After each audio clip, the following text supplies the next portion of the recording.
Everyone thinks Kathryn Bernardo got lucky. They point to the love teams, the fan pages, the pretty face on every billboard, but nobody ever talks about what she actually did with all of it. She built a three-story mansion in Antipolo that took 8 years to finish. She bought a stake in a boutique resort steps from the most beautiful beach in the world. She is the only Filipino actress with 2 films grossing over 800 million each. Is this luck?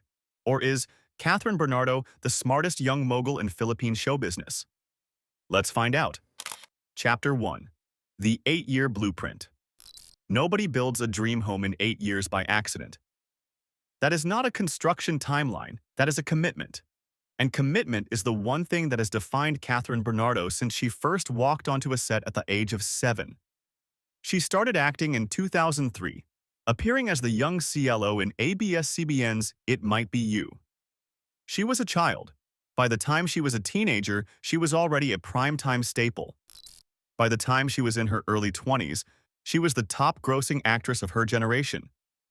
And somewhere in the middle of all that, she made a move that nobody was paying attention to. In 2016, while she was still filming back-to-back projects, she quietly purchased a piece of land in Antipolo City, Rizal. She did not announce it. She did not post it. She just bought it and sat on it for 3 years while she planned.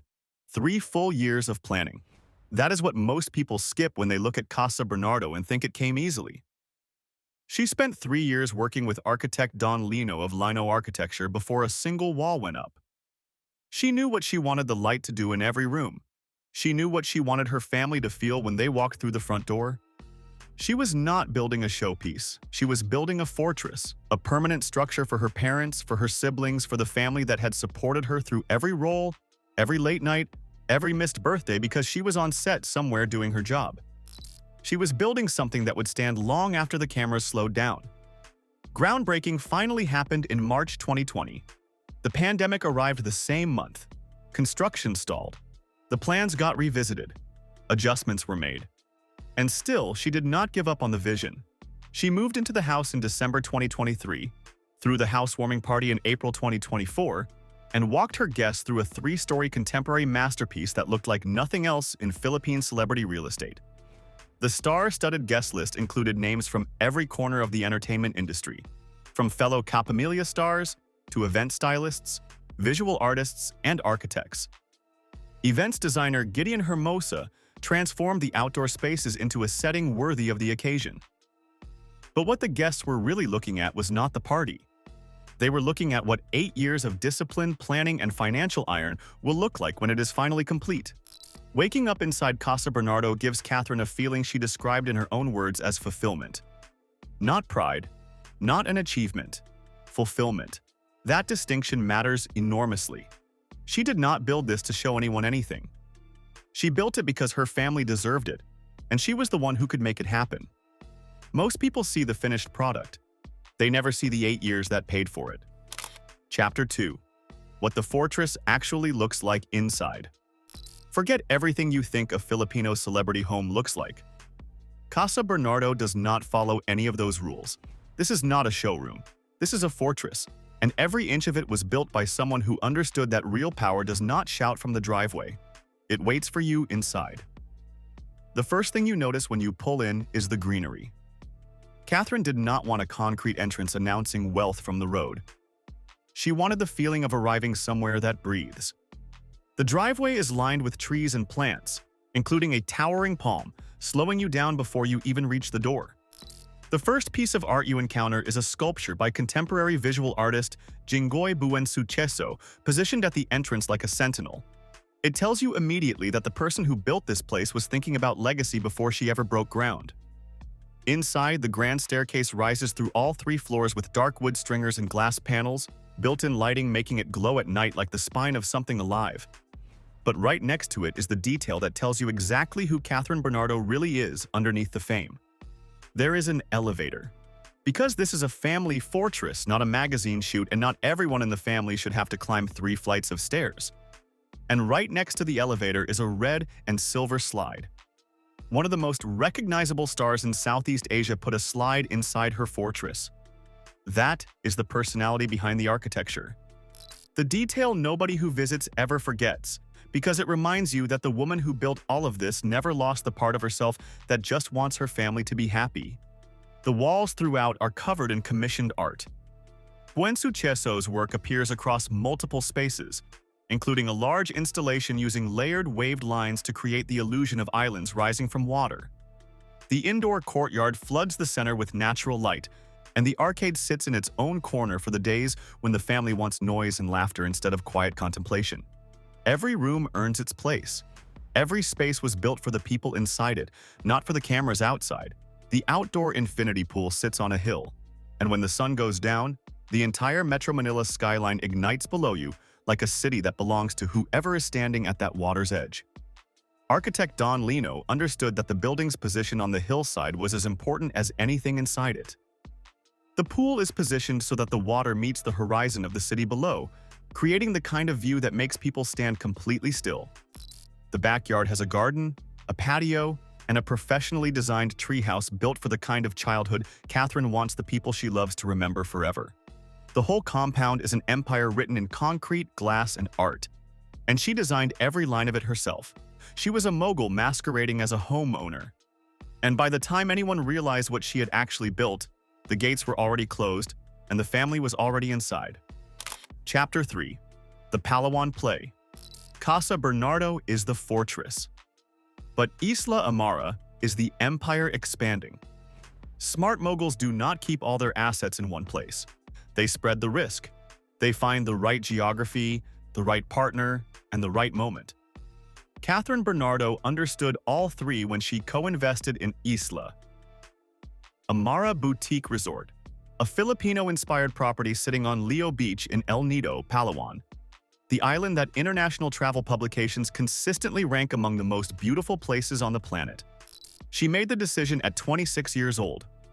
Her co-investor, Piolo Pascual, said it himself at the resort's opening. This is admirable for her age. She inspires young people to be smart with their finances. She does not limit herself. Kathryn's own words were just as direct. I am not getting any younger. It is about time I start investing for the future. That is not a quote from a financial advisor. That is a 26-year-old box office queen who understood exactly where she was in her career arc and decided to plant a flag in Palawan before anyone else told her to. Isla Amara opened in October 2022 and is registered under Spectacular Destinations Inc., alongside partners Emil Poe, Edmund Howe, and James Aquino. The resort sits within the Leo Tourism Estate, a development zone designed to protect the surrounding environment while building a premium hospitality corridor. Leo Beach is a 1-minute walk from the front door. The nearest limestone island formations, the ones that appear in every travel magazine photo of Palawan, are a boat ride away. Guests do not just get a bed, they get El Nido, the full version, from a base that feels curated rather than constructed. This is not a vanity project. This is a revenue-generating fortress planted in the most visited destination in the Philippines, built by a woman who was 26 years old when she signed the papers. El Nido has consistently ranked among the top 10 beaches in the world by publications including Condé Nast Traveler and TripAdvisor. It is not just the most visited destination in the Philippines. It is the kind of place that people plan international trips around. The limestone formations of Bachuit Bay, the crystal water, the marine biodiversity, these are not features that can be replicated anywhere else. For a resort investment, location is the most important decision you will ever make. Kathryn chose El Nido at the exact moment Palawan was beginning its post-pandemic surge, when new visitors from South Korea, Japan, and the Middle East were discovering the Philippine Islands in record numbers. The timing was not accidental. She and her partners had been watching the market carefully before they committed. She was a mogul masquerading as a co-owner. And the island did not even know what had just arrived on its shores. The numbers vindicate the decision completely. Palawan's visitor arrivals exceeded 2.4 million in 2023 and continued rising through 2024. Isla Amara's positioning as a Filipino-inspired boutique with celebrity ownership places it in a price bracket that the growing Filipino professional is actively reaching for. The resort is not competing with backpacker hostels. It is competing for the discretionary weekend of the Filipino professional who wants Palawan done properly. That is a growing market with real money behind it, and Kathryn got into it before the crowd arrived. Chapter 4. What is actually inside the empire? Step through the gates of Isla Amara, and the first thing that hits you is that nothing here happened by accident. This is not a beach hotel that someone built and handed to a celebrity to put her name on. You can feel the intention in every corner. In the warmth of the wood against the tropical heat. In the way the rooms open toward the landscape rather than away from it. In the quiet confidence of a fortress that does not need to prove anything to anyone. The architecture pulls from Filipino vernacular design, carried with the discipline of someone who knows that real luxury lives beneath the surface. Wooden ceilings and floors anchor every room in warmth, while contemporary finishes keep it sharp and alive. The detail guests carry home longest is a wooden ceiling fan in the garden view rooms that feels both modern and ancestral at once. It is the kind of thing a designer loses sleep over and a guest remembers for years after they leave. The 42 rooms stretch from garden view to suites and family rooms, with select rooms opening directly onto the pool or private balconies facing the surrounding landscape. But the square footage is not the point. The feeling is the point. And the feeling is that someone who genuinely cares about this place is watching over every inch of it. At the center, the outdoor pool sits surrounded by tropical greenery, so dense the water looks photographed rather than real. Beside it, Amihan Bistro serves modern Filipino cuisine from local ingredients, and the alfresco bar opens to evening air carrying the salt smell of the Sulu Sea. It is the kind of dinner that makes people book a second night they had not planned on. And then there is the Kathryn Room. A celebrity-owned resort naming a room after one of its owners is not unusual. What is unusual is that this room has a genuine point of view. The lighter aesthetic, the attention to natural views, the way the space feels personal rather than generic, it tells every guest that the person whose name is on the door actually thought about this space. Most celebrity investors write the check and appear at the ribbon cutting. Kathryn went further. She made her presence felt inside the product itself. Every guest who books that room is buying a piece of the empire she has spent over 2 decades building. That is not a hotel room. That is a legacy with a pillow on it. She did not just invest in a beach resort. She embedded her empire into one of the most sought-after islands in Southeast Asia. And she did it so quietly that, by the time the world caught on, the doors were already open for business. Chapter 5. The machine that funds the empire. None of this is luck. Every peso that went into the land in Antipolo, the 8 years of planning, the Lino architecture fees, the Buensuceso commissions, the Palawan Fortress, was generated by a career that Kathryn Bernardo has been building with relentless discipline since she was a child. She is the highest-grossing Filipino movie actress of the 2010s. Her films have collectively earned over P3.5 billion at the box office. The House of Us in 2018 was one of the highest-grossing Filipino films of its year. Hello, Love, Goodbye in 2019 became the highest-grossing Filipino film of all time at that point, earning P880 million. Then in November 2024, Hello, Love again did something no Filipino film had ever done. It earned P1.06 billion at the global box office within 10 days of release, became the first Filipino film to break into the US box office top 10, and finished its theatrical run with P1.6 billion worldwide, making it the highest-grossing Filipino film of all time. She is the only Filipino actress in history with 2 films grossing over P800 million each. The endorsement machine runs parallel and never stops. Bench, Coca-Cola, Smart Communications, Palmolive. Brand after brand has placed her face on their products because her audience does not just follow her. They trust her. Forbes Asia has recognized her as one of the most influential Filipino celebrities in the Asia-Pacific region. Her combined social media following across Instagram, TikTok, and YouTube sits at over 27 million users, generating an estimated P120 million to P165 million per year in potential digital earnings alone before a single brand deal is factored in. Beyond acting and endorsements, she has diversified with the cold precision of someone who understood very early that fame has an expiry date, but land does not. She co-owns Kath Nails, a nail salon franchise. She has a clothing line. She has Isla Amara, She owns Casa Bernardo, a fortress sitting on significant real estate value in one of Metro Manila's most elevated residential areas. She is 30 years old. The girl who started as a child actress is now running a multi-stream financial empire that most people in their 40s have not figured out. She was a mogul masquerading as a movie star. And while everyone was watching her on screen, she was building something that nobody could ever take away from her. 27 million followers across platforms is not a fan count. That is a media distribution network the size of a small country. When Kathryn Bernardo posts about a product, she is not just reaching fans. She is activating an economic engine. Brands do not hire her because she is famous. They hire her because her audience converts. The spike in sales after a Kathryn Bernardo endorsement is measurable and immediate, tracked in real time by marketing teams because the numbers are that consistent. She is not just an actress with a following.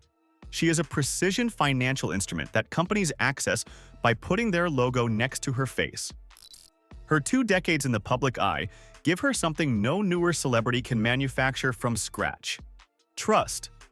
Filipino consumers who grew up watching her on primetime in 2006 are now in their late 20s and early 30s, earning salaries and making purchasing decisions. They have an emotional relationship with her built over years, and that relationship travels with them into adulthood. That trust is the invisible wall of her fortress, and it has never once been breached. Chapter 6. The Grit Nobody Sees. What the polished Instagram grid does not show you is how Kathryn Bernardo actually got here. She was born on March 26, 1996, in Cabanatuan City, Nueva Ecija, to Teodoro and Luz Viminda Bernardo. She is the youngest of 4 siblings, with 2 sisters named Chrysler and Kaye, and a brother named Kevin. Her family was not wealthy. They were working class, and they supported her career from the beginning, showing up to sets while she filmed back-to-back projects year after year. She started acting at 7. By 12, she was appearing in multiple ABS-CBN productions simultaneously. She was homeschooled because her filming schedule made regular school impossible. She enrolled at Enderun colleges in Taguig to study marketing and had to pause because a television series conflicted with her class schedule. That is not a glamorous origin story. That is a childhood spent doing adult work inside an industry that can erase you as fast as it builds you. By the time she was old enough to make financial decisions, she had already spent over a decade learning that a career in this industry can disappear faster than it arrived. Most people in her position would have chased the visibility, the billboards, the magazine covers, the brand deals that kept the name in circulation. Kathryn made a different calculation entirely. She looked at everything she was earning and decided the smartest move was to make it permanent. She traded the flickering light of short-term fame for the kind of security that cannot be canceled, cannot be uncast, and cannot be taken off the air. She chose land over headlines, legacy over visibility. And she made that choice long before anyone in her industry told her she needed to. While the public thought she was just another actress riding her moment, she was quietly becoming something the industry had never seen before. A mogul masquerading as a girl next door. And nobody noticed until the fortress was already built. When she talked about building Casa Bernardo in an interview with Bianca Gonzalez, she said the house was something she wanted not for herself but for her family. That sentence explains the whole compound. Every room that accommodates a parent, every space designed for gathering, every art piece commissioned to fill the walls with something permanent, it all points back to the same motivation. A youngest child who spent her entire childhood working decided that when she finally built something, it was going to last. Not for a season, not for a headline, forever. She did not build a dream home. She built a family fortress, and there is a significant difference between the two. A dream home is about the person who owns it. A fortress is about the people it protects. The elevator was installed for everyone in the family who might eventually need it. The arcade was installed so the compound stays alive and full of sound. The treehouse is an invitation for the younger members of the family to grow up loving the property.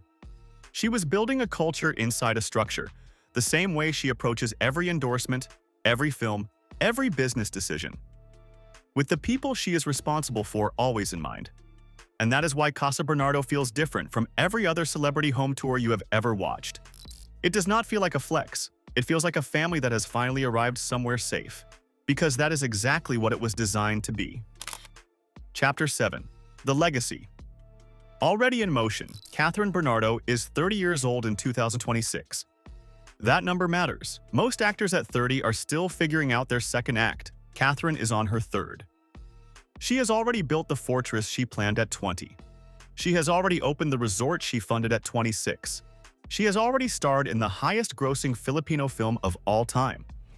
And in 2025, she is still at the top of the call sheet, still in the endorsement rotation of major brands, and still the face that Filipino audiences choose when they decide which film to give their Friday night to. The compound in Antipolo is not a retirement plan. It is a headquarters. It is the base from which the next 20 years of decisions will be made. Piolo Pascual put it exactly right when he said she does not limit herself to whatever business she has at the moment. That is the operating principle of every empire builder who has ever mattered. The resort is one chapter. The fortress is another. The films keep coming. The brands keep calling. And somewhere in between, she is building something that will outlast every headline ever written about her. What makes her story different from the usual celebrity real estate narrative is the timeline. She did not wait until she was rich enough to afford risk. She took the Palawan investment at 26. She started the Antipolo land purchase at 20.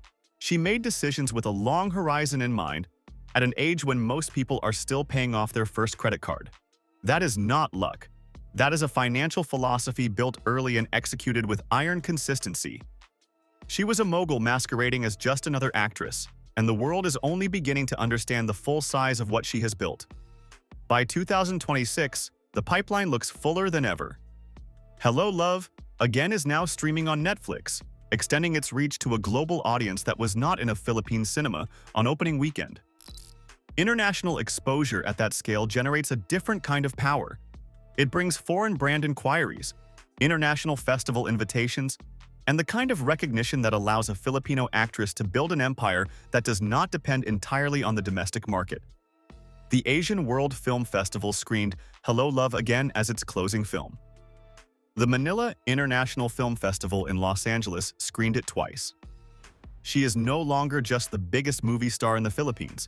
She is a Filipino actress that the international entertainment industry is paying serious attention to.